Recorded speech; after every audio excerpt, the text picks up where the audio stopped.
প্রতি বছর এই পৃথিবীতে 2 লাখেরও বেশি শিশুর জন্ম হয় যারা হাসতে পারে না। তার থেকেও খারাপ, তারা ঠিকভাবে শ্বাস নিতে পারে না। 99% মানুষ এইভাবে জন্মগ্রহণ করে, যারা শ্বাসনালী দিয়ে স্বাভাবিকভাবে শ্বাস নিতে পারে। আর বাকি 1% মানুষ এইভাবে জন্ম নেয়, যাদের ঠোঁট বা তালু কাটা থাকে, যা বড় হওয়ার সাথে সাথে তাদের জীবনকে ক্ষতিগ্রস্ত করে তোলে। দরিদ্র অঞ্চলের লোকেদের বেশিরভাগেরই এই সমস্যা থেকে মুক্তি পাবার কোনো উপায় নেই, যার অর্থ হলো হাজার হাজার মানুষ অপারেশনের কোনো সুযোগই পায় না, যার ফলে এরা বড় হয়ে খারাপ পথে গিয়ে সমাজ থেকে বিচ্ছিন্ন হয়ে পড়ে। কিন্তু একটা অর্গানাইজেশন গোটা পৃথিবী জুড়ে এই বিষয়ে একটা বড় পরিবর্তন আনতে মনস্থির করেছে। ইনি হলেন ক্যাথি। 40 বছর আগে আমাকে আর আমার হাজবেন্ডকে বলা হয়েছিল ফিলিপিনে যাওয়ার জন্য।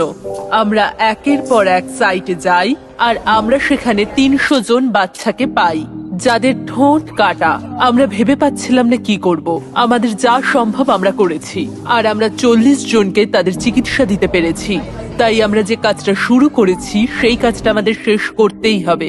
এইভাবে অপারেশন স্মাইলের শুরুটা হয়েছিল এবং গত 40 বছর ধরে তারা 4 লাখেরও বেশি সফল অপারেশন করিয়েছে গোটা পৃথিবীর প্রায় 36টা দেশের রোগীদের। যাই হোক, মেক্সিকোতে এই বিষয়ে রোগীর সংখ্যা দ্রুত বৃদ্ধি পাচ্ছে এবং এই সমস্যার সমাধান করা কঠিন হয়ে পড়ছিল। তাই তারা আমাদের সাহায্য চায়। তাই ড্যারেন আর ড্যান মেক্সিকোর উদ্দেশ্যে বেরিয়ে পড়ল, যা ল্যাটিন ইতিহাস এবং সংস্কৃতির শহর। ওখানে পৌঁছেই ড্যারেন বিরল সুযোগ পেল ওপর থেকে এই অবিশ্বাস্য শহরটিকে দেখার, কারণ সে ক্যাথিড্রালের বেল বাজানোর আমন্ত্রণ পেয়েছিল।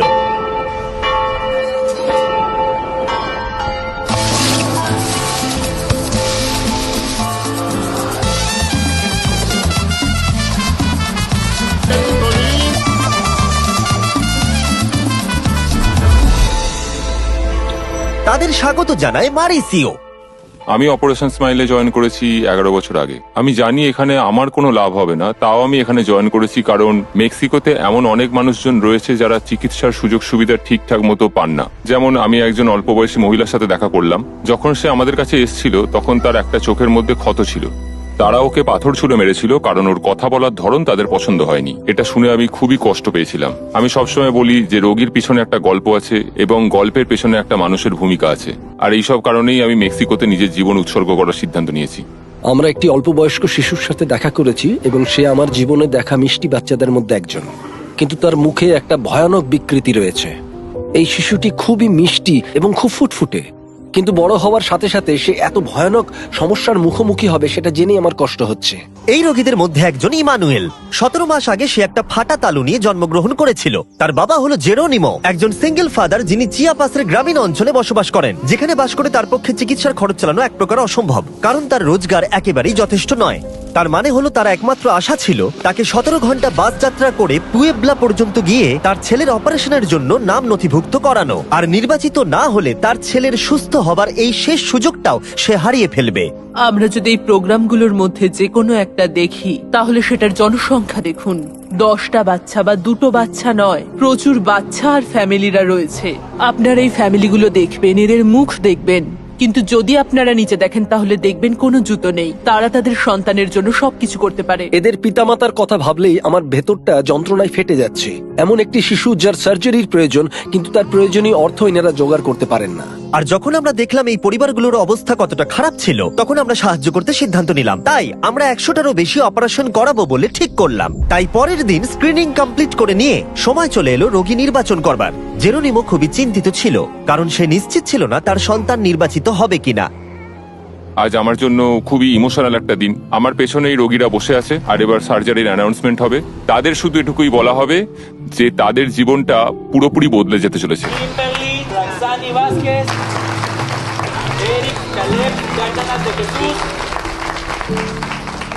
ইতিমধ্যে 97 জন রোগী নির্বাচিত হয়েছে এবং জেরোনিমো আশা হারাতে শুরু করেছে।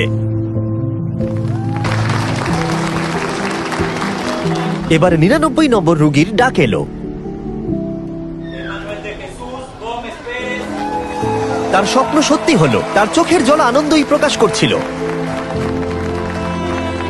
এই বাচ্চাদেরকে ক্লিনিকে নিয়ে আসার সময় তাদের অভিভাবকদের মুখে যে আশা দেখেছি, তারা বুঝতে পেরেছেন অবশেষে তারা তাদের প্রয়োজনীয় চিকিৎসা পাবেন। এটা সত্যিই একটা অদ্ভুত অভিজ্ঞতা যা হৃদয়কে নাড়া দেয়। ইমানুয়েলের অপারেশনে সারাদিন সময় লাগবে, তাই অপারেশন হবার সময় ড্যান এবং ড্যারেন গোটা শহরটা ঘুরে দেখলো।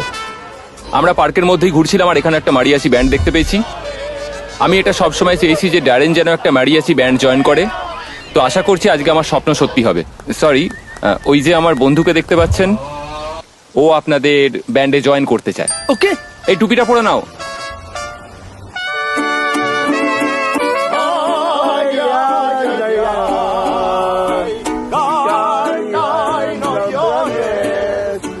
এবার মনে হচ্ছে চুপ করতে বলতে হবে, কি জঘন্য গাইছে। এটা ছিল আমার জীবনের একটা অসাধারণ অভিজ্ঞতা। তাহলে আপনারা বুঝতেই পারছেন ড্যারেনের জীবনটা কতটা বোরিং।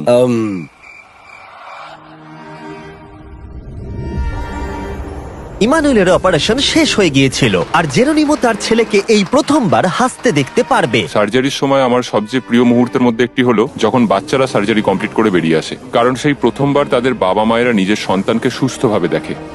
এটা এতটাই ইমোশনাল একটা মুহূর্ত, কারণ তাদের জীবনটা পরিবর্তিত হয়, শুধু পেশেন্টের নয়, তাদের ফ্যামিলি, তাদের সোসাইটিরও। আমাদের পেশেন্টরা সেই সুযোগটা পায় যাতে তারা নর্মাল লাইফে ফিরে আসতে পারে। এই চিকিৎসার ফলে এই সমস্ত শিশুদের ভবিষ্যতের একটা বড় বাধা দূর হলো এবং এই অপারেশনের পাশাপাশি অপারেশন স্মাইল তাদের সমস্ত রোগীদের বিনামূল্যে স্পিচ এবং ভোকাল থেরাপির সুযোগ দেবে। এভাবে তারা স্বাভাবিকভাবে কথা বলতে শিখবে। আমাদের কাছে আরেকটা সারপ্রাইজ এখনো আছে। ক্যাথি আমাদের একজন নার্সিং স্টুডেন্টের সাথে দেখা করায়, ফার্নান্ডা, যাকে অপারেশন স্মাইল 17 বছর আগে অপারেশন করিয়েছিল। আমার নার্সিং করার কারণ হচ্ছে আমি আমার মতো বাচ্চাদেরকে সাহায্য করতে চাই। তুমি যখন বাড়িতে যাবে তোমার পরিবারকে বলো তোমার আর অর্থ সাহায্যের প্রয়োজন নেই। আমরা তোমাকে ফুল স্কলারশিপ দেব এবং তোমার নার্সিং